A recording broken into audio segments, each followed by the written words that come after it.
네, 여러분 팬클럽에 오신 찬단식에 오신 분들에게 인사. 열반님 어서 오세요. 여러분들 먼 길에 오셨습니다. 귀한 시간 감사합니다. 여러분들 감사합니다. 연예님도 인사 한번. 네, 안녕하세요. 열애 역의 이한입니다. 이렇게 늦은 시간임에도 불구하고 와주셔서 자리해주셔서 정말 감사하다는 말씀 드립니다. 감사합니다. 그러면 먼저 연예님 앉으시면 감독님께서 좋은 말씀 한번 전해주시고 저희 본격적인 창단식에 들어가도록 하겠습니다. 자, 지금 읽을까요? 자, 마음속으로 떼창해 주시길 바랍니다. 마음속으로. 태양은 수천만 년 뜨거운 불을 뿜어내지만 결코 조금도 식지 아니하고, 바다는 난파선에 목숨을 잃은 인간들의 수많은 애절하고 슬픈 사연을 모두 담고 있지만 지금껏 묵묵히 한마디 말이 없다. 대나무는 1년 동안에 다 자라 속을 다 비우지만 결코 휘거나 부러지지 아니한다. 이렇듯 사람들에게도 누구나 그 사람만이 가지고 있는 특별히 아름다운 개성이 있습니다.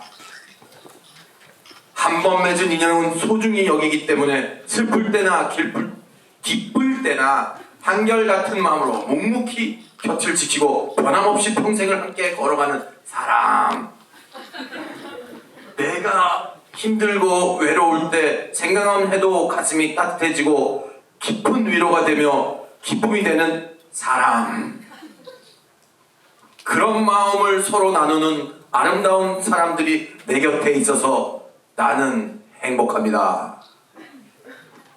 이 글은 펌글의 발췌본입니다. 감사합니다, 여러분들. 어서 오세요, 어서 오세요.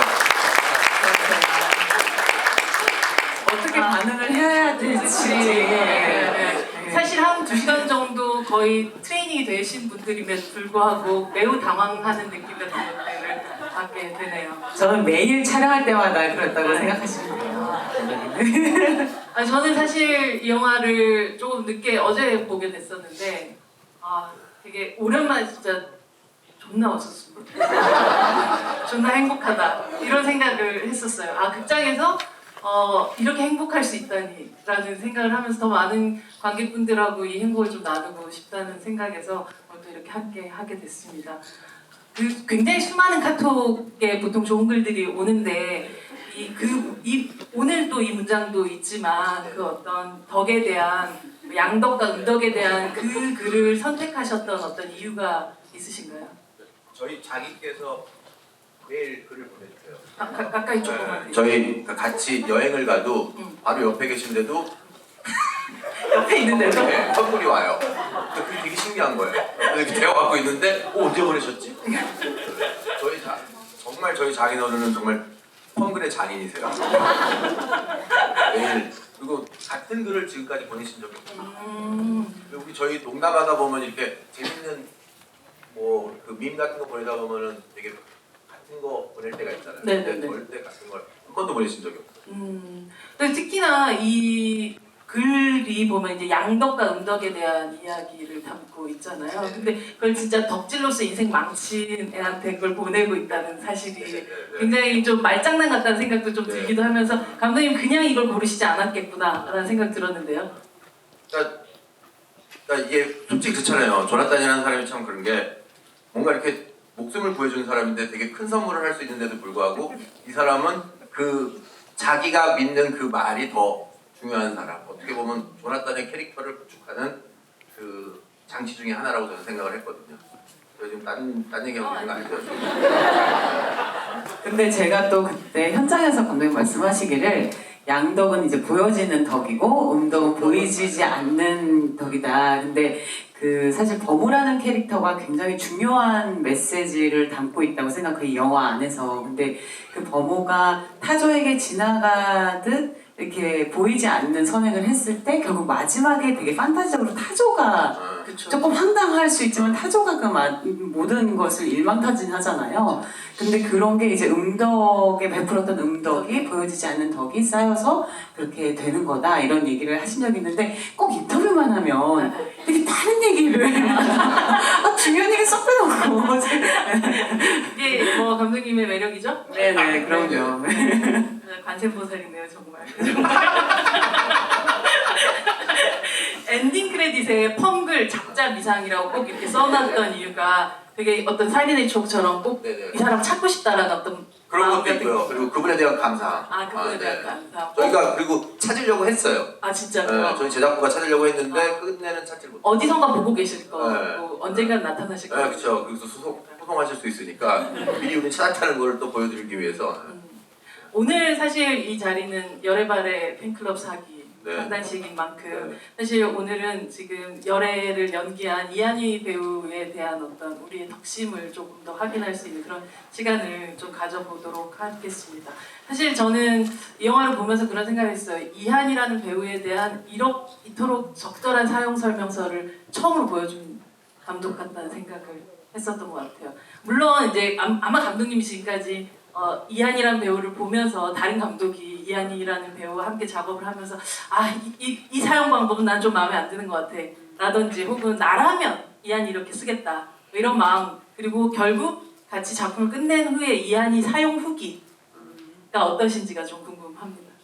저는 다른 영화 얘기했다가는 욕먹을 것 같고요. 아 그런가요? 그렇죠. 감독님들이 또 여기 또 감독님들 계실 수도 있어요. 네. 그러니까 이한희 씨는 그냥 쉽게 얘기해서 쭉 얘기할게요. 네. 네. 일단 사랑스럽고 그리고 성실하고 책임감 있고 그 다음에 배려 있고 그리고 제일 중요한 게 편견이 없어요. 사람들을 다 챙겨주고 한 명 한 명씩 다 챙겨주고 그 다음에 사람에 대한 편견이 없는 사람이에요. 저는 그게 제일 너무 존경스러워요. 그리고 항상 베풀고 완벽해요. 완벽한 사람이에요. 사실 제가 이제 처음에 그 말씀드렸었던 거에 또 어떤 당연히 그런 보이지 않는 어떤 덕들 같은 것들도 다 덕이 가지고 엄청난 분이에요. 네. 보이는 어떤 양덕으로 치자면 네. 제가 생각할 때 이제 이한희 배우는 정말 아름다운 배우인데 실제로 그 아름다움을 이 영화에서 마음껏 저희가 즐길 수 있게끔 만들어줬던 것 같다는 생각을 했어요. 그 어떤 영화보다 굉장히 이한희 배우라는 사람이 저렇게 아름다운 사람이었구나라는 걸 다시 한번 좀 느끼기도 했고 사실 조금 그런 생각 들었어요. 오히려 현실적인 세팅 위에서 이한희 배우가 연기를 할 때보다 약간은 과장된 이 세계 속으로 들어왔을 때 훨씬 더 현실적인 느낌이 들었다. 이건 뭘까 도대체? 라는 생각하면서 오히려 한희 배우님께서 이 영화를 찍으면서 훨씬 더 편안하게 연기하고 있다는 느낌을 더 받았던 것 같아요. 근데 어떠셨는지가 좀 궁금하더라고요. 저도 사실은 그 말씀이 왜 그렇게 말씀하시는지 알 것 같아요. 제가 사실은 약간 그 판타지적인 요소들이 그냥 왜 그런지 그냥 있는 사람이죠? 네, 왜 그런지 모르겠어요. 그냥 그런 사람이었던 것 같아요. 그래서 현실감을 주기 위해서 나라는 배우는 어떻게 해야 할까? 오히려 반대로 그거를 굉장히 많이 연구를 했었던 그러니까 너무 캐릭터 타짜2의 진짜 그런 정말 그런 캐릭터들, 정말 판타지적인 캐릭터들을 많이 맡았었고 또 그런 사람이라서 그런 거였나 봐요. 근데 저는 너무 현실 연기가 하고 싶은 거예요. 정말 현실이 묻은. 그러니까 화장기가 없어도 되니까 진짜 사람 같은. 그래서 극한 직업이나 뭐 이런 것도 진짜 이렇게 아예 박박 이한이라는 사람을 지우고 아예 없어도 되니까 그냥 정말 형사, 여형사도 아니고 그냥 형사. 그냥 항상 잠복 근무하는 형사. 그 생각을 참 많이 했었거든요. 그래서 한 5분 안에 그 헤어 메이크업을 다 뚝딱 했었던 것 같아요. 그래서 최대한 그런 기운들, 판타지적인 어떤 그런 요소들을 다 지워내리라 하는 마음으로 정말 열심히 막 침묵도 사실 저한테 그런 연장선상이었었어요. 그래서 막 파내다가 이제는 조금 그런 현실적인 얼굴이 좀 묻으면서 또 감독님을 또 다시 만나게 된 것 같아요. 그러면서 이제 또 판타지적인 요소를 가진 동화 속 안에 있는 어떤 캐릭터를 만났을 때 또 그 현실감이 묻은 이한이가 또 이렇게 연기를 하니까 또 저도 이렇게 또 연륜이라는 게 생기는 거구나 그 생각이 들더라고요. 작품을 정말 해서. 이게 타고난 천성이라든지 혹은 타고난 아름다움 같은 것들을 이제 죄책감 없이 발산하는 느낌 같은 것들이 좀 들었던 것 같아요. 왜냐하면 이한이 배우는 또 시작 자체를 우리 흔히 말하는 이제 미스 코리아, 그러니까 아름다움을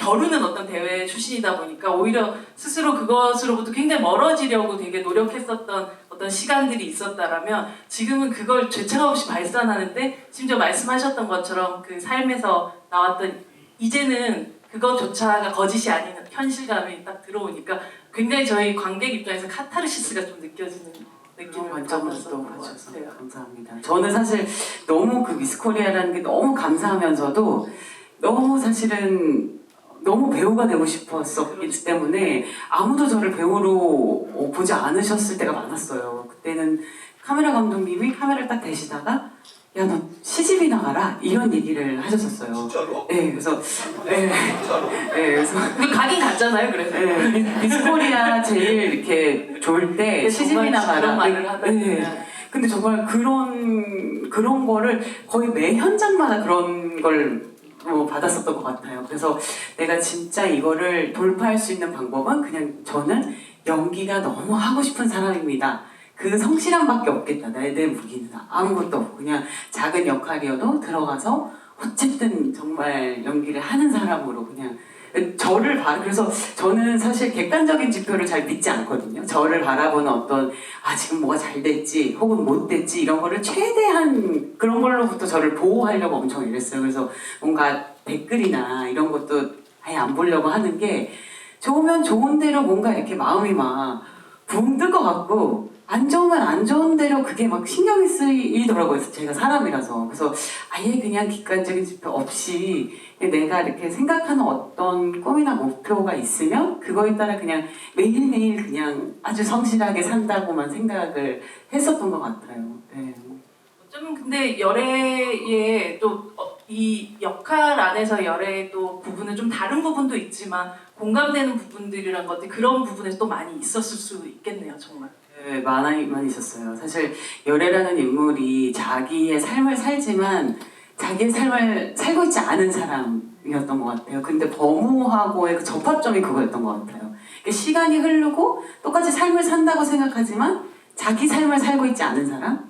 그래서 근데 어쩔 때 보면은 저도 그런 거에 대한 경각심을 굉장히 가질 때가 많거든요. 삶의 어떤 고리들이 계속 어떤 제 주체 이한이라는 딱 그 사람이 딱 두 발로 서 있을 때보다 어떤 역할들이 너무 많아서 혹은 또 일 때문에 이렇게 능동적이어야 되는 삶이 수동적으로 약간씩 이렇게 변질되어 갈 때 그 센터에 내 코어에 진짜 내가 꽉 다리를 딱 두 발을 딱 서고 있는가에 대한 질문을 항상 하게 되는데 열애를 보면서 제가 항상 일을 처음 시작했을 때도 너무 많이 생각이 나고 이 오버워킹 한다고 하잖아요. 진짜 워라밸이 안 맞는 제가 너무 배우가 되고 싶어서 막 세 작품을 같이 막 하기도 했거든요. 침묵, 브라더, 역적이란 드라마를 한 번에 했었어요. 그래서 그때 완전 멘탈이 나가고 그래서 이게 사람이라는 게 쉬는 게 너무너무 중요하구나.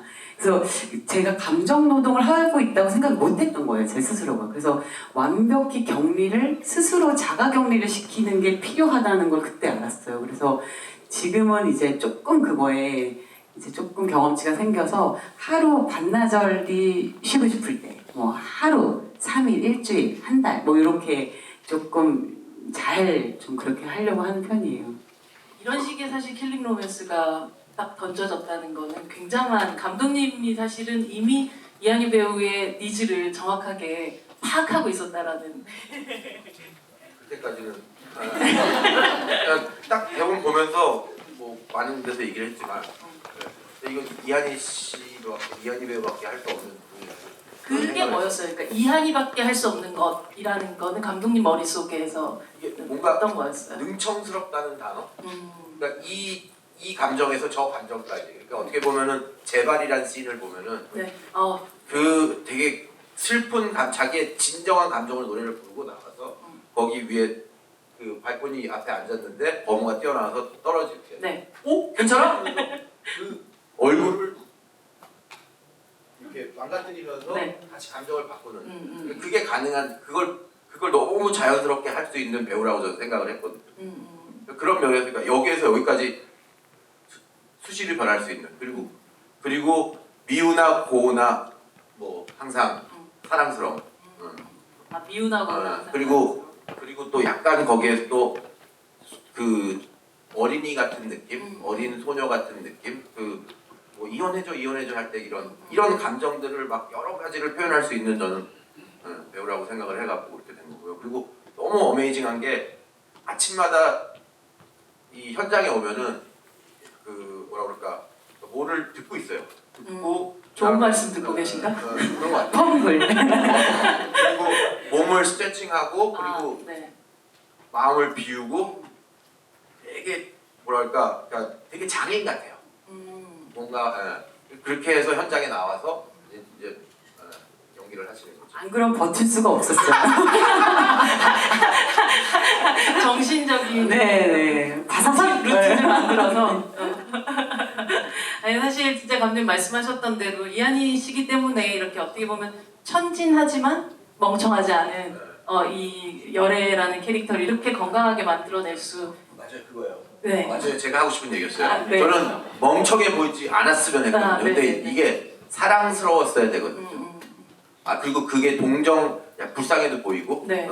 그게 사실은 범우가 결국은 막 그 주저하는 순간에도 막 물론 약간의 짜증은 좀 나지만 그럼에도 불구하고 그래 쟤는 제 삶이 있고 나는 또 내 삶 안에서 지금 이걸 어떻게 해결해야 되는가를 생각하는 굉장히 현명하고 사실 어른스러운 사람 같다는 생각이 들었었어요. 그래서 사실 뭐 제발이라는 노래를 부를 때도 그냥 단순히 좀 어떻게 보면 굉장히 드라마틱한 순간일 수도 있겠지만 슬펐었거든요, 굉장히. 근데 약간 배우님도 사실 그 장면을 찍을 때 그 느낌이 그냥 단순히 노래를 부른다 뭐 이런 건 아니었을 것 같거든요. 대본에 그렇게 써 있었어요. 노래를 부른다. 아 그렇게 써 있어. 그러니까 이제 감독은 참 편하죠. 너무 좋아요. 저도 다음 생엔 꼭 감독을 해서 이원석 감독님을 캐스팅하고 싶습니다. 근데 진짜 열애라는 캐릭터가 이게 장르가 굉장히 무색할 만큼 저에게는 그러니까 코미디를 하셨네요 이렇게 물어보시는 분들이 많은데 그렇네요 이렇게 답을 하게 되더라고요. 왜냐면 코미디라고 해서 제가 좀 뭐가 다르다고 생각을 잘 안 하는 것 같아요. 특히나 또 열애 같은 경우에는 어떤 부분에 있어서 굉장히 레이어가 조금 격차가 되게 스펙트럼이 엄청 컸었어요. 그래서 정말 낮은 음기의 에너지부터 양기 에너지를 모두 다 오갔어야 됐기 때문에 진짜 이렇게 완전 처절하게 한 씬으로 그 재발이라는 한 장면으로 어쩌면 한 장면만 기억하시는 분들께 열애가 어떤 삶을 살고 있는지 그 7년이 이 여자에게 열애에게 어떤 삶이었는지를 보여줘야 되는 씬이었기 때문에 아주 깊게 들어가려고 생각을 했었고 사실은 그 귤 맞는 장면도 원래는 오렌지였어요. 네. 그것도 타격감이 좀 더 네, 타격감이 진짜 다르죠. 근데 원래는 오렌지 설정이고 대본에도 오렌지였는데 이게 다들 너무 세다. 보시는 분들을 불편하게 하지 말자. 그래서 그거에 대한 설화설화가 굉장히 많았고 찍으면서도 이제 더 사실 많이 간 분량들이 많은데 많이 걷어낸 거예요. 그래서 사실 많이 저는 캐릭터 영화라고 생각을 겉으로 보기에는 그럴 수 있는데 저는 사실은 그냥 진정성 있는 영화라고 생각하고 연기를 했었던 것 같아요. 사실 영화 속의 영화인 낯선 자들을 찍을 때 열애가 뭐 이걸 하고 있을 때도 그 현장 사람들이나 뭐 열애 스스로도 이게 그 대사가 그렇게 밈이 되고 우스워질 거라고는 상상도 못하면서 찍었을 거 아니에요. 굉장히 모든 사람들이 진지했을 테니까 현장이라는 곳은. 혹시 이 영화를 찍으시면서도 우리만 이 현장에서 이렇게 재밌는 건가? 혹시 이런 어떤 그 우리의 웃음이나 우리의 지금 온도가 관객들에게 이만큼 전달될 수 있을까 스스로 의심하거나 혹은 걱정했던 어떤 순간들 같은 건 없으셨어요? 매 순간. 그게 코미디가 너무 어렵고 무서운 것 같아요. 정말 극한 직업 얘기를 자꾸 하게 되는 게 제가 그렇게까지 제가 꿈을 어떤 꿈을 꿨냐면 이렇게 항상 절벽에서 뚝 떨어지는 꿈. 열애 같은 꿈이네요. 네, 네, 그때 뚝 떨어졌는데 어떨 때는 이 네트라고 하죠. 그런 게 있었을 때도 있고 없을 때도 있고.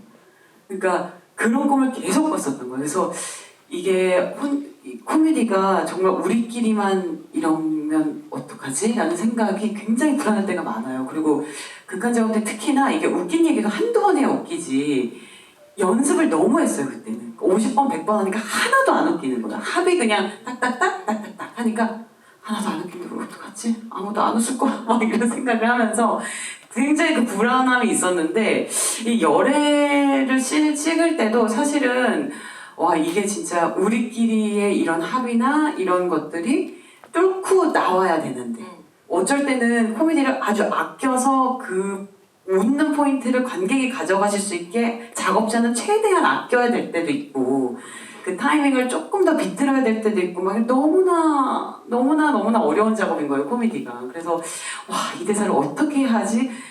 차라리 타조를 사줘.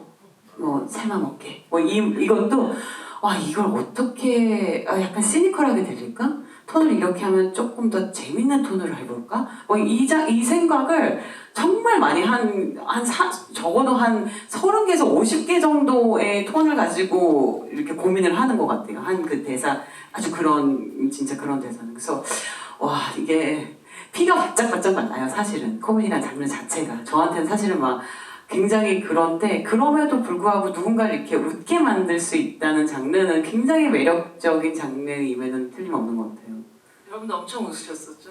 네. 저도 보면서 거의 네, 좀 자제하려고 되게 노력했었던 것 같아요. 근데 나중에 막 그 식혜가 끓는 순간에 더 이상 이게 식혜가 끓네? 그때부터는 약간 자제가 안 되고 그때부터 놨던 것 같아요. 그때가 사실은 모두가 그 씬을 어떻게 보실까 너무 궁금한 씬이 그 훅식 콱쿵이에요. 그 진짜 오정세 씨가 딱 등장하면서부터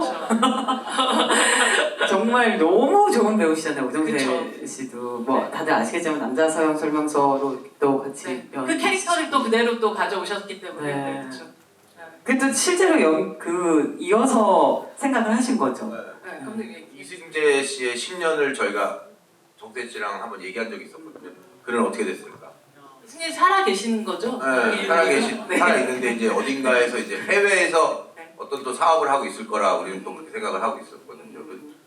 그러다가 그러니까 원래는 남자상 설명서 보셨어요? 네. 거기 제일 마지막 장면에 이게 사람들이 오해가 많은데 이시영 씨가 원래 상을 받으러 가는 씬이에요. 이게 오해를 했어요 사람들이. 이게 막 신데렐라가 되는 영화로 오해를 하셨는데 이게 저희 예산이 없어갖고 원래 깐느 무슨 그 광고제에서 1등 해갖고 승재가 따라가는 그거였는데 깐느 갈 돈이 없었고 그래서 찍다 보니까 그게 오해를 남았는데 그래서 이시영 씨한테 엎혀서 살다가 자기 사업하겠다고 여러 개 하다가 말아드시고 마지막으로 한 사업이 극열지옥이다. 저희는 그렇게 했어요. 그리고 나서 해외로 도피했다. 그러니까 저희의 승재 씨의 다시 돌아오실 거예요. 나름 개연성이 아주 빼곡히 있으세요. 이원석 월드 유니버스가 있는 그런 거죠. 네, 언젠가는 다 모든 퍼즐이 맞춰질 거라고 저는 믿어 의심치 않습니다. 근데 사실 이 조나단 나도 그렇고 뭐 열애나 버무의 이 이름에 장명의 어떤 뜻 같은 것들이 있으세요? 이게 보면 뭐 랄라테인 같은 경우도 보면 이렇게 꽐라랑 이렇게 글자로 쓰면 되게 비슷하기도 하고 뭐 이런. 저희 때 써니텐 저도 광고 출신이라서 광고 그때 이제 그 시대 때 네. 유행했던 그런 음료 써니텐 광고 그리고 뭐 꽐라는 뭐 제가 너무 좋아하는 단어고 저 회사 이름이 하우스 오브 꽐라예요. 네. 그래서 주로 되시는 형태가 그렇진 않아요. 그렇지 않았지만 네. 단어가 너무 좋아요. 한국 되게 이국적이잖아요. 꽐라. 그리고 되게 꽐라 하면 되게 시원하잖아요. 네. 그래서 꽐라라는 단어를 되게 좋아하고 네. 그리고 뭐 조나단은 되게 뭔가 귀족 느낌? 조나단이 귀족 느낌이요? 귀족 느낌? 약간 영국 귀족 같은 조나단. 그래서 되게 그러니까 조나단의 과거가 되게 미스테리거든요. 그분이 어떻게 왔냐? 뭐 용병 출신이다. 뭐 그런 얘기도 있고 거기서 꽐라 섬에 와갖고 그 밥을 전쟁터에서 만나서 그 밥과 꽐라 섬에 와갖고 거기에서 이제 태권도장을 하면서 다리 그거는 굉장히 오래된 사이셨거든요. 그쵸. 그냥 그러니까 고용인이 아니고 그냥 밥을 단순히. 목숨을 구해주고 아. 뭐 이래갖고 둘이 그런 관계가 됐고 태권도 도장을 운영하다가 이제 돈을 벌게 돼갖고 빨라섬 이제 거기서 또 이제 땅에서 다이아몬드가 발견됐다는 또 전설이 있어요. 그래갖고 세계 부자 뭐 어딜 가든 리조트가 다 있고 그런 사람. 그래서 거기서 제일 긴 차 거기가 도로가 되게 짧은 섬인데 그 차가 이렇게 턴을 못할 정도로 허리가 기니까요. 네. 그쵸, 허리가 괜찮아. 턴을 못해요. 그래서 이렇게 네. 기차같이 앞뒤로밖에 못 가는데 빨라섬 근데 그런 섬 5개가 연결돼 있어요. 그러니까 거기에는 하나로밖에 안 보이는데 그래서 이게 저희가 지도가 있었거든요. 빨라섬 지도가 지금 어디 갔는지 모르겠는데 근데 진짜 저는 너무 좋아요. 감독님의 이 에너지가 저랑은 완전 극반대 에너지거든요. 약간 현장에 있으면 중학교 3학년 약간 진짜 이렇게 어떻게 리액션을 해야 될지 모르는 놈을 치실 때도 많아요. 근데 그 에너지가 저한테 너무 신선한 거예요. 진짜 어떻게 저런 생각을 할 수가 있지? 그리고 성균 선배님을 이렇게 캐스팅하게 된 이유도 혹시 아세요? 그 아저씨, 나의 아저씨 그게 굉장한 히트작이잖아요. 근데 그때는 못 보셨다가 조금 지나서 보시게 됐나 봐요. 근데 그 중간에 나오는 이가탄 광고, 이성균 배우님이 이가탄 광고를 하셨었거든요. 근데 너무 나의 아저씨의 그 배우님의 캐릭터와 이가탄 하는 그 너무나 격차가 큰 것에 너무 매료되셔서 저거다, 저게 조나단이다 라고 생각하셨다는 거예요. 그래서 아니 어떤 포인트일까 이분의 머릿속의 내구조는. 그거 더했던 게 이가탄 포스터가 있어요. 찾아보시면 있어요. 이가탄 포스터 이러고 있는 거. 이게 CD를 잘못해갖고 얼굴이 너무 시커매요. 야구에서 그걸 보고 와서 박병훈 부장을 보려고 그러면 전혀 매치가 안 되는 거야. 저분이 갑자기 막 이가탄 꺼내갖고 누구한테 선물할 것 같고 하여간 참 재밌는 되게 스펙트럼이 넓은 근데 뭔가 숨기고 있는 사람 같은 느낌? 그래서 되게 실제로 진짜 그러시거든요. 성균 배우님이. 정말 재밌는 사람이에요. 네, 정말 재밌으시고 호탕하시고 본인은 조나단이랑 너무 거리가 멀다.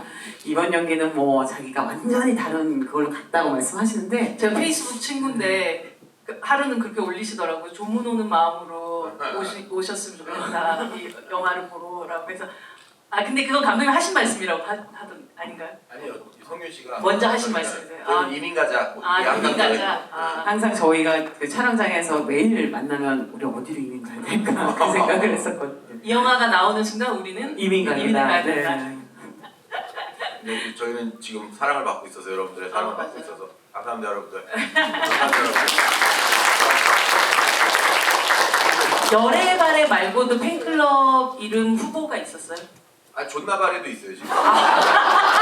존나발에는 존나발에는 조나단 거잖아요. 최근에 이제 생겨갖고 네네. 여러분들이 저한테 그걸 주세요 메시지를. 엄청 지금 DM을 많이 받고 계신다고. 존나발에는 상담 안 하냐고. 존나발에가 열애이즘을 부르는 거를 듣고 싶다. 그런 분도 많으시고. 정말 컬트가 될 가능성이 있네요. 저는 솔직히 로키호러 픽처쇼처럼 아주. 어떻게 아시죠? 왜? 저는 그러니까 영화를 몰랐을 때 미국에서 우연히 어떤 극장을 동네에 있는 극장이었는데 베벌리 시네마 지금은 저기가 사셨어요. 그 타렌티노 감독님이 그 극장을 사셨는데 원래 그 극장이 예술 극장이었는데 2주에 한 번씩 핫팬츠를 입은 남자들이 망사 스타킹 신고 거기 서 있는 거예요. 그리고 좀 뭐 하는 데인가 했는데 거기 가서 그래서 하루 가서 봤는데 로키 호러 피처스쇼 싱얼롱 그런 거예요. 2주마다 사람들이 가득한 거예요. 우리 영화도 언젠가 저렇게 됐으면 좋겠다라는 생각에 저희가 솔직히 이걸 시작을 한 거예요.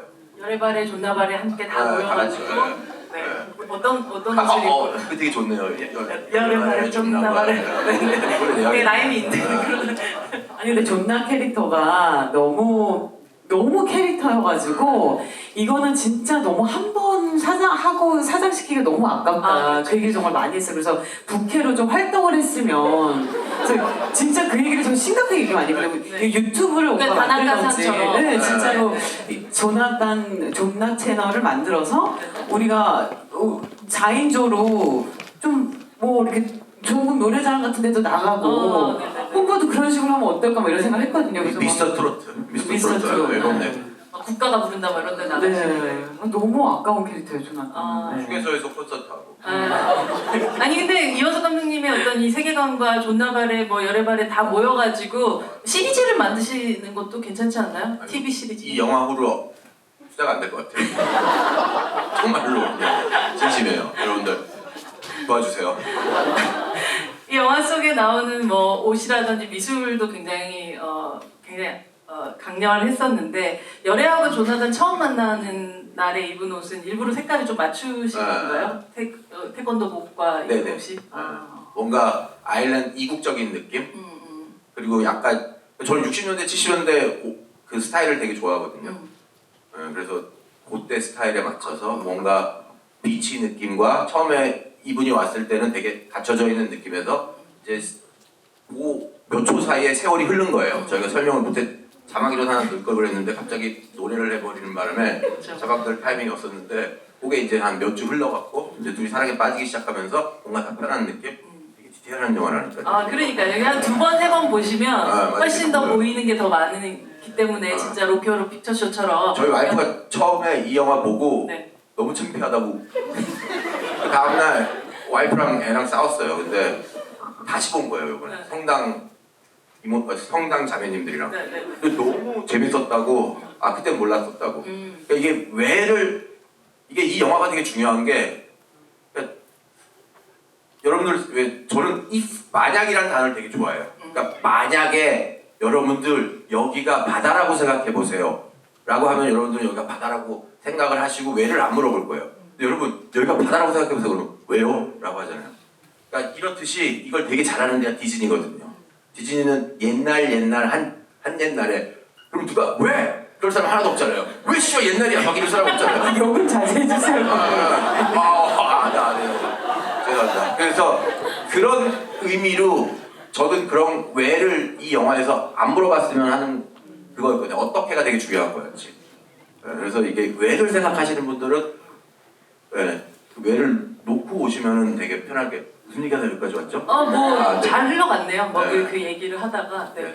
근데 배우로서 연기할 때도 감독님 말씀하셨던 것처럼 더 이상 어느 순간 내 머릿속에 왜를 지우고 그냥 어떻게만 할까에 대한 고민을 시작하셨던 어떤 계기 같은 것들, 순간 같은 게 있으셨을 거예요. 안 그러면 살아남기 힘든 현장이었었고 저희가 사실은 그 성균 선배하고 저하고 서로 시나리오를 보고 있다 이 얘기를 듣고 나서 호 감독은 감독님은 물론이고 근데 사실 그 대본을 보고 진짜 이건 모험이겠다 도전이겠다는 생각을 직감적으로 한 것 같아요. 성균 선배도 저도. 그래서 근데 미국에서 되게 좋은 일이 있으셨었잖아요. 그래서 뭔가 축하하는 곳에 가서 첫 마디가 뭐 오빠 너무 오랜만에 너무 축하드려 그냥 할 거야? 할 거지? 빠져나가면 안 돼? 그 성교 배우님도 너 할 거지? 나만 죽을 순 없다. 너 같이 죽어야 된다. 우리 같이 뼈를 묻어야 된다. 이민을 가도 동반이 받는 이민이지 혼자 갈 순 없다. 뭐 이런 약간 진짜 연대보증처럼 저희가 그렇게 했었던 작품이에요. 근데 굉장히 하면서 이렇게 저희가 그럴 수 있었던 이유 중에 하나가 그냥 이렇게 출퇴근이 아니라 뭐 굉장히 어렵게 찍었어요. 상황들이 굉장히 대전 뭐 2주, 광주 3주, 뭐 한 달씩 지방으로 이렇게 가서 있었기 때문에 집이 너무 낯설게 느껴질 정도로 거의 유랑 극단처럼 촬영을 했었어요. 그래서 같은 공간에서 먹고 같이 뭐 잘 때까지 같이 이렇게 회의하고 뭐 막 그러다 보니까 이게 바보짓도 이렇게 혼자 하면 되게 진짜 바보다 이럴 텐데 혹시 그거 어떻게 하면 좋아? 혹시 그거 뭐 랩해봐 내가 얹어 뭐 이렇게 같이 이걸 하다 보니까 이게 이렇게도 되는구나 이렇게 되게 재밌다 이런 생각 많이 하면서 찍었던 것 같아요. 결국 이렇게 약간 동춘석 커트 같은 그런 맞아요. 느낌이 고립된 상황에서 서울로 못 들어오고 일부러 제작진들이 그렇게 집을 못 가게 했나? 가스라이팅? 코로나 얘기하면 안 되겠죠? 아니 뭐 이게 제작할 때 코로나가 너무 세게 터져갖고 네. 그러니까 이제 원래 3주 지방에서 찍고 다 서울에서 찍는 거였고 저희는 동아기 때문에 정확하게 세트에서 계산된 걸 찍어야 되는데 이제 거기에 들어갈 수가 없었어요. 그래갖고 저희가 이제 지방에서 못 올라오게 된 거예요. 그래서 이제 평창 갔다, 뭐 대전 갔다, 뭐 이렇게. 그래서 어떻게 보면 정말 비무비 스타일로 영화를 찍었어요. 즉흥적으로 찍은 것들이 되게 많아요. 뭐 엔딩 씬 같은 경우도 촬영 이틀 전까지 저희가 어떻게 해야 될지 몰랐거든요. 그러다가 이성균 씨랑 홈쇼핑 채널 보다가 이성균 씨가 오늘 이거 진짜 홈쇼핑 어때? 내 친구가 홈쇼핑 호스트야. 그러더니 홍성모 씨 전화해갖고 그 쇼핑 호스트분 내려오시고 해서 그래서 영화 속에 나왔죠. 영화 속에 나오셨고 그렇게 해서 홈쇼핑 장면이 태어난 거예요. 그래서 그렇게 날아갈 수 있었던 거예요. 중간에 왜 뚝 끊기는 왜 설명 안 하고 넘어가냐 하는 장면은 못 찍었어요. 그 장면을 못 찍은 것도 있고 그리고 이해해 주세요. 저 영화 보고 나오면서 되게 뭔가 이 남편을 살해하고 바닷가 절벽 그녀를 돕는 젊은 남자 뭐 이러니까 되게 헤어질 결심 같다라는 느낌 같은 걸 좀 받았었는데 나와서 이제 홍보 그 실장님한테 그 얘기를 드렸더니 이미 인터넷에서 황렬의 존나 헤어질 결심이라는 말이 떠돌고 있다라고 얘기를 하시더라고요. 근데 혹시 사전에 박찬욱 감독님과 무슨 얘기를 나누신 게 있으신가요? 아니요. 전혀 없어요? 그거는 옛날에 감자탕 드시다가 내가 감자탕을 마지막으로 박찬욱까지 본 게 같이 감자탕 먹고 있는데 제가 뼈다귀를 흘려갖고 튀어서 박찬욱 감독이 새로 산 바지에 네. 떨어져갖고 5점을 남기셨어요. 네. 그러고 나서 한 번도 연락을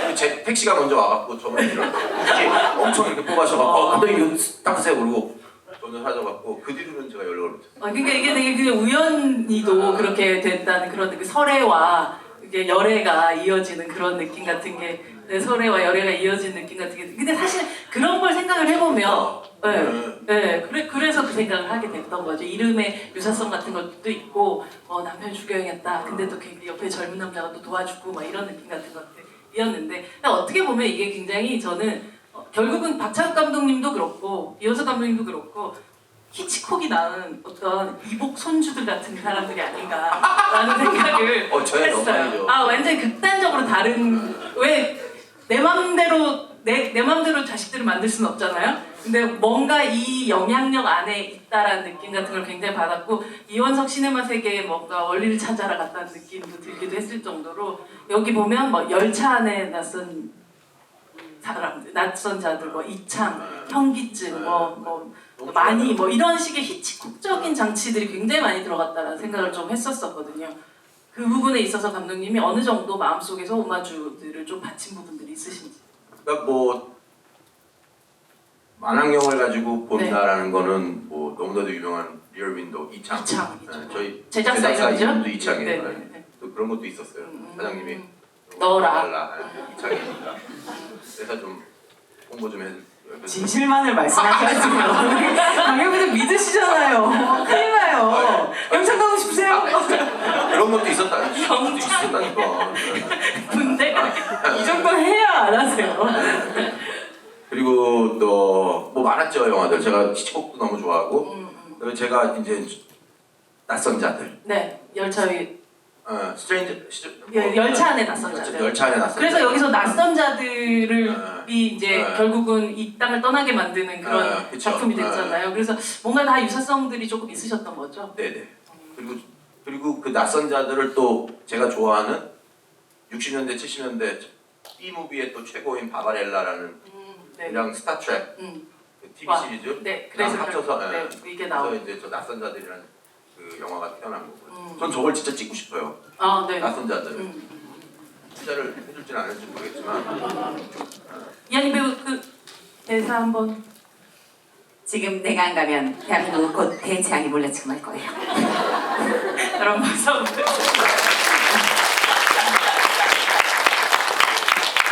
영화 속에서 물론 우리는 뮤지컬에서 금발이 너무나 시카고나 정말 정통 뮤지컬을 하시는 그 모습들 많이 보기도 했지만 이 영화 속에서의 또 춤과 노래는 또 어떻게 달라야 하고 또 어떻게 소화해야 할까 뭐 이런 고민들도 굉장히 많으셨을 것 같고 뭐 여러분들도 아시겠지만 모니카 씨가 또 함께 또 안무에 참여를 하시기도 했는데 이 약간 뭐 모든 신들을 다 얘기할 수는 없을 것 같고 재발을 할 때나 뭐 아니면 그 마지막에 그 절벽 위에서라든지 그 씬에 대해서 어떻게 연기하셨는지 조금 얘기 좀 들어보고 싶습니다.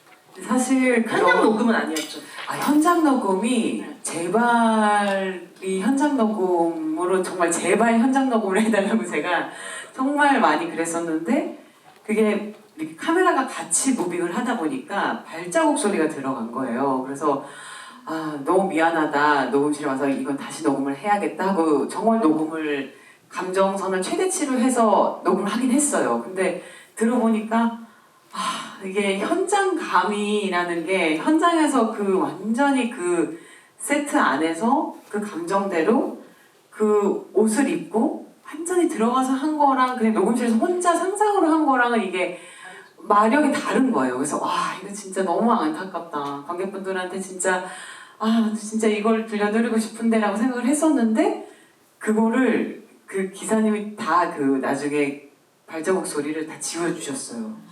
그래서 그걸 현장 편집본 그대로 넣을 수 있게 해주셔가지고 네.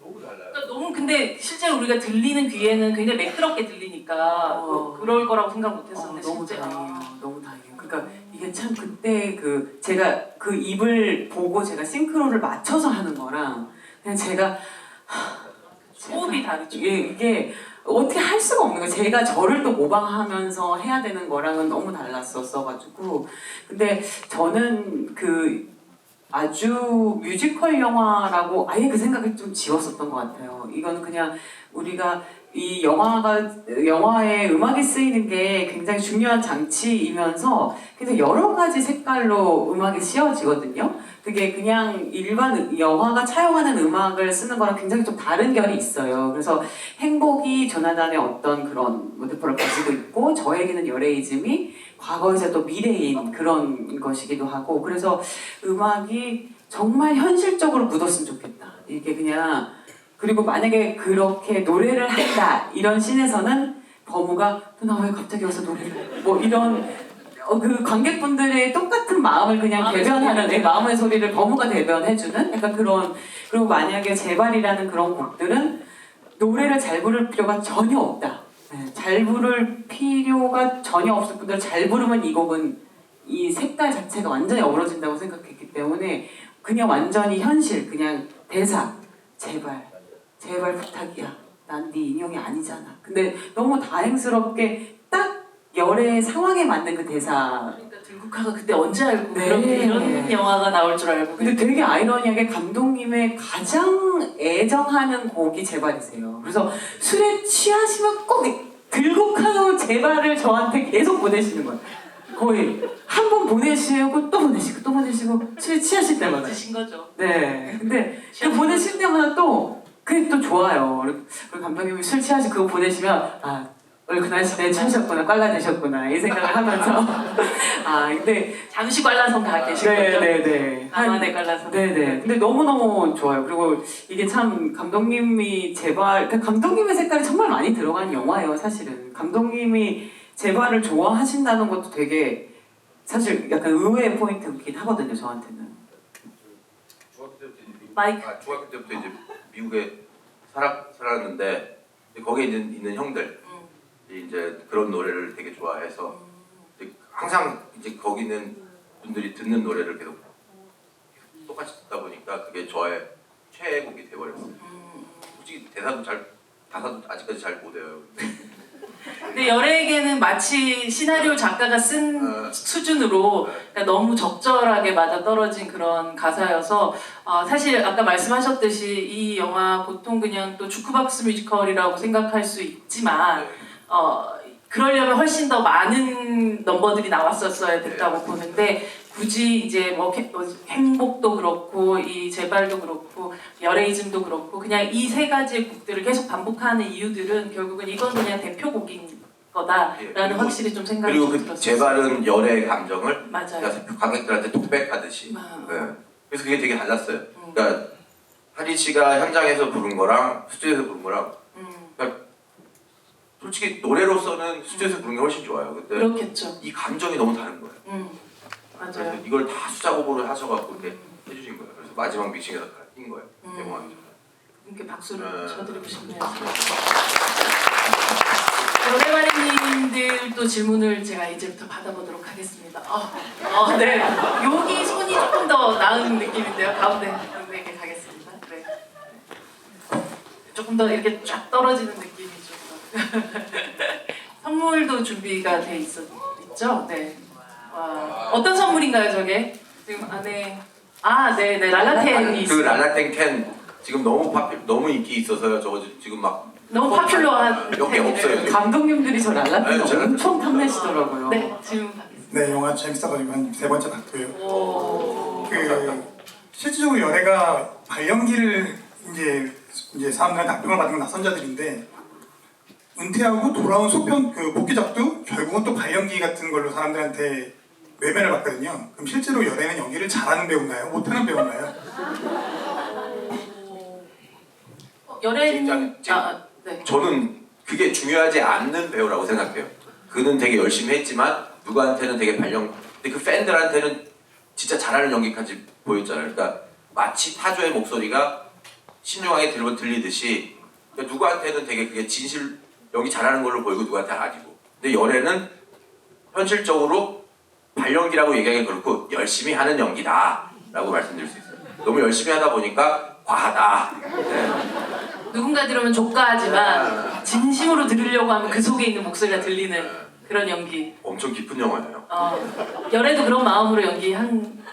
사실은 그 열애의 그 발연기인 것은 뭐 그 전이랑 후랑 비슷할 수 있어요. 근데 저는 사실 주목했던 거는 열애가 그 전의 열애와 완전히 다르게 그거를 받아들인다는 게 좀 굉장히 컸었던 것 같아요. 그 전에는 그런 빛과 그림자에 있어서 그림자에 대해서는 어떻게 감당이 안 되는 친구였었던 것 같아요. 근데 이제는 발연기라고 뭐라고 해도 그게 상관이 없는 거예요. 그냥 내가 지금 여기서 연기하고 내가 내 삶을 살 수 있다는 거, 내가 숨을 쉴 수 있다는 것에 그냥 너무 행복한 이렇게 한다는 것 자체가 너무 행복한 마지막 장면이었거든요. 그래서 이제 열애가 진짜 똑같은 상황이어도 그걸 받아들이는 게 완전히 다른 열애로 돌아왔구나. 그 컴백을 또 범우가 보면서 그 모습을 또 응원할 수 있는 거겠구나라는 생각이 들었어요. 그리고 그 연기라는 게 진짜 너무너무 어려웠잖아요. 저도 처음에 막 연기 못한다 그런 얘기 저도 막 들었었거든요. 너무너무 속상해요. 진짜 막 너무 속상한 거를 알거든요. 그래서 와 이게 진짜 감당하기 힘든, 그리고 자기가 너무 열심히 한 대사가 모두에게 조롱거리가 된다는 거는 진짜 그거는 안 당해본 사람은 잘 모릅니다.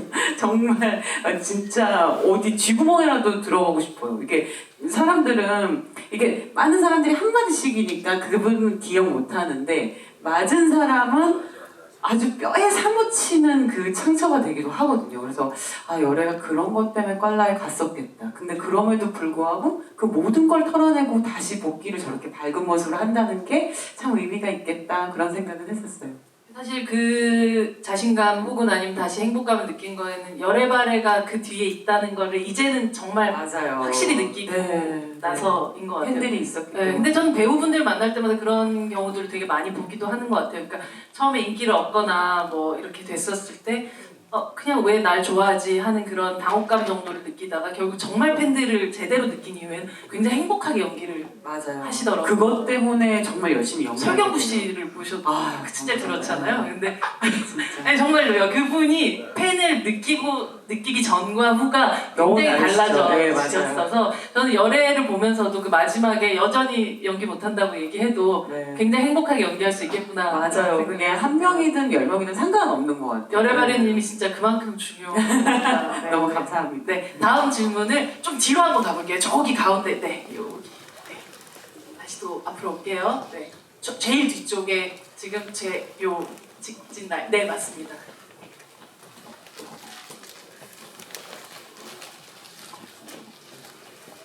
이현희 배우님 사랑합니다. 아이고, 감사합니다. 어쨌든 영화가 팬들 덕질의 내용이 들어가 있잖아요. 그래서 배우님이 영화 찍으시면서 팬들 생각을 얼마나 많이 하셨는지 또 팬들에 대한 사랑이 어느 정도이신지 팬들을 향한 덕지를 보여주세요. 근데 진짜 저는 그 항상 얘기를 할 때 팬들의 사랑이 부모님 다음 사랑 같다는 생각을 많이 할 때가 많아요. 그러니까 진짜 이유가 이게 왜 나 같은 사람을 그렇게 좋아하고 서포트 해줄까? 다른 정말 좋은 배우들 더 멋있고 진짜 그런 배우들도 많은데 왜 나를 그렇게 좋아해줄까? 진짜 그런 마음이 항상 들거든요. 근데 팬들 때문에 제가 좋은 사람이 되어야지, 좋은 배우가 되어야지, 좋은 작업으로 내가 보답해야지. 내가 팬들이 사실은 원하는 게 뭘까 생각해보면 저한테 이렇게 뭘 원해서가 아닌 거예요. 그냥 다만 좀 건강히 하면서 좋은 작업을 했으면 좋겠는 그런 마음인 거라서 그 마음이 진짜 너무 고맙고 할 때마다 정말 그 촬영할 때도 저도 열애처럼 그게 어떤 건지 잘 모를 때가 있었어요. 진짜 이렇게 그 무조건적인 사랑을 그냥 하시는 말씀인가? 뭐 이렇게 그냥 그러기도 했었는데 진짜 너무 감사한 마음이 진짜 크다. 그리고 열애가 이렇게 좀 성장하면서 팬들을 바라보는 눈이 되게 달라지잖아요. 그냥 정말 원래 뭐 열애발은 있었어. 뭐 1기, 3기, 너 3기였어? 뭐 이런 정도였다면 이게 열애가 나이가 또 들고 이렇게 조금씩 이렇게 막 사실 높을 때 낮을 때를 같이 할 수 있는 사람이 진짜 내 사람이잖아요. 근데 팬들도 연차가 되다 보니까 이제 뭐 이렇게 같이 연차를 이제 겪는 거예요. 그래서 같이 이렇게 뭐 같이 살면서 결혼도 하고 애 갖고 이런 거를 찬찬히 서로 옆에서 보면서 너무 잘 있어줘서 너무 고맙다. 나도 꼭 잘 있을게. 너네도 꼭 잘 있어줘. 그렇게 있다가 우리 거 만나는 거야? 그런 생각을 많이 해요. 그래서 이렇게 개봉을 하고 팬분들을 뵙고 관객분들을 뵙는 게 저한테도 너무 설레이는 일이에요. 사실은 저희한테도 그런 일이 많을 거라고 생각하시지만 많지 않거든요. 이렇게 특히나 뭐 드라마 작업을 하면 될 일이 진짜 없어요. 그냥 좋아하셨대, 시청률이 몇 프로였대, 그렇대, 이런 거거든요. 근데 영화는 그나마 이렇게 GV라는 것도 있고 무대 인사를 하면 좀 관객분들이 재밌게 보셨구나, 와주셨네, 이런 걸 이제 눈으로 제가 경험할 수 있게 확인할 수 있는 거죠. 그래서 이런 자리가 배우인 저한테도 너무 영향이 많고 너무 감사한 자리예요, 사실.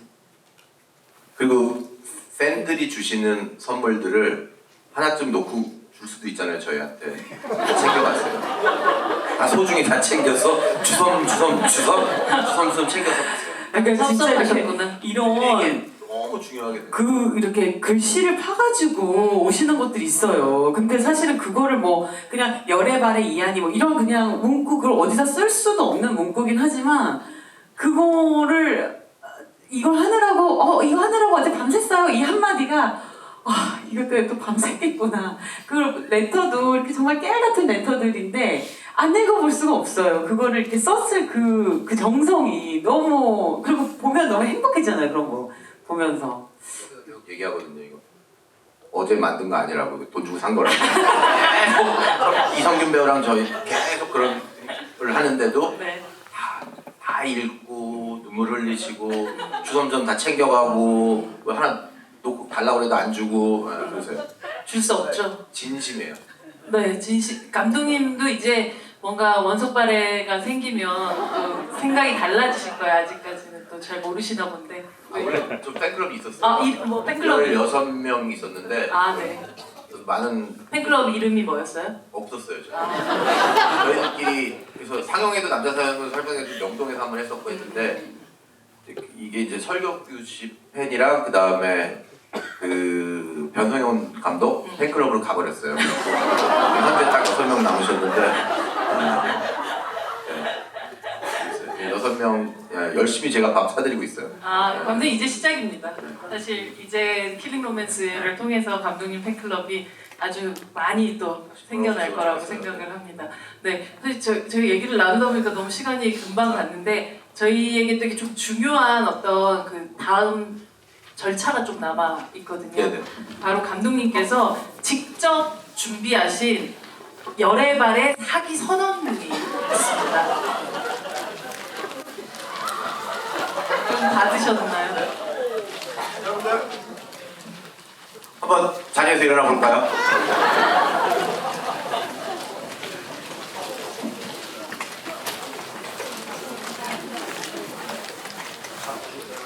네. 자, 여러분들 열애발의 사기 선언문 전에 열애발애가 되기에 자신이 없다는 분은 지금 듣지 않았습니다. 지금 나가시면 돼요. 다 여기 함께 하실 거죠? 네. 자, 선언문들 한번 보시죠. 제일 앞에 써 있는 이 줄 밑에 줄은 같이 하셔야 돼요. 아시겠죠? 자, 갑니다. 선서. 우리는 온우주의 모든 복을 가지고 이 땅에 태어났다.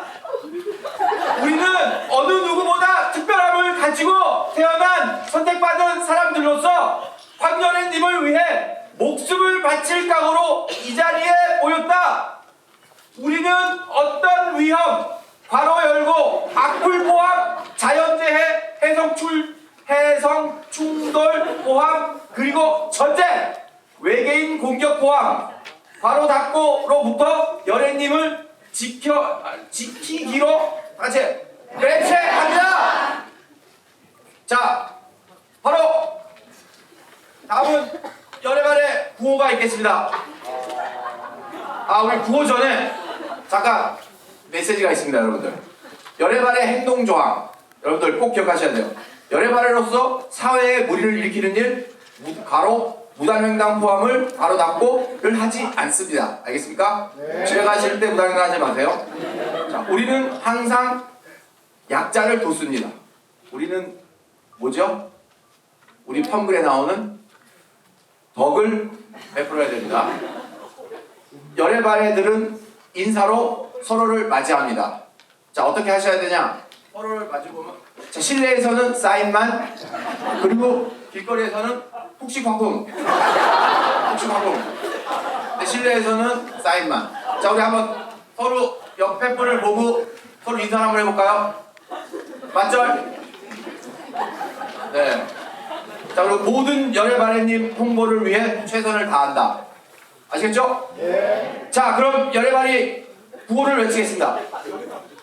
자, 저를 따라하세요.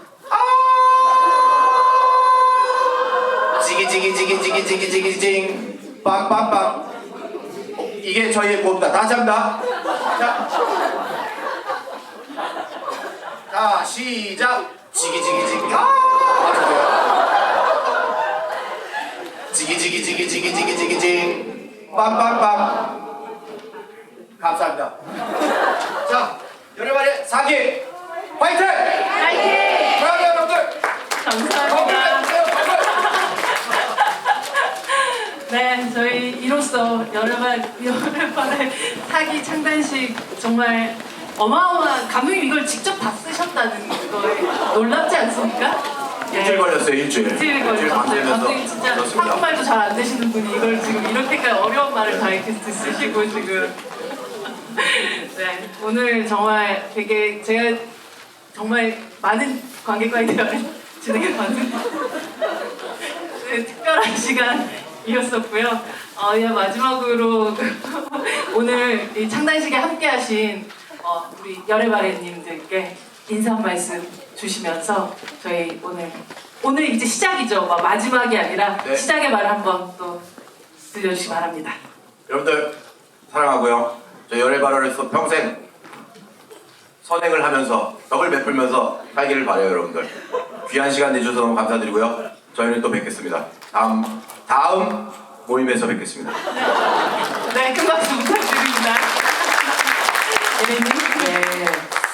저도 정말 특별한 것 같아요. 이렇게 이한이가 아니라 열애의 그 팬클럽 창단식에 와 있다는 것 자체가 너무 감격스럽고 좀 꿈이 현실화된 것 같은 그런 느낌이에요. 이 영화가 정말 세상의 빛을 볼 수 있을까로 시작해서 이렇게 진짜 열애발의 사기들을 보는 이런 순간이 온다는 것 자체가 너무 꿈만 같고요. 너무 울지 마, 울지 마. 네, 제가 요새 이렇게 울컥해서 너무 눈이 너무 촉촉하신데 네, 너무너무 감사하다 말씀드리고 사실 감독님하고도 그런 얘기를 많이 했어요. 이 종래에 없던 이 영화를 통해서 어떤 에너지, 행복한 에너지를 많이 받아가셨으면 좋겠다. 그리고 진짜 웃을 일이 많이 없으신데 그냥 생각 없이 한 번쯤 하하하 이렇게 웃고 가셨으면 좋겠다. 이런 생각을 참 많이 했었어요. 그래서 영화 보시면서도 또 열애 생각하시고 또 원석 감독님 생각하시면서 많이 행복하셨으면 좋겠습니다. 감사합니다. 네, 여러분 100%씩 물감화 같은 마음으로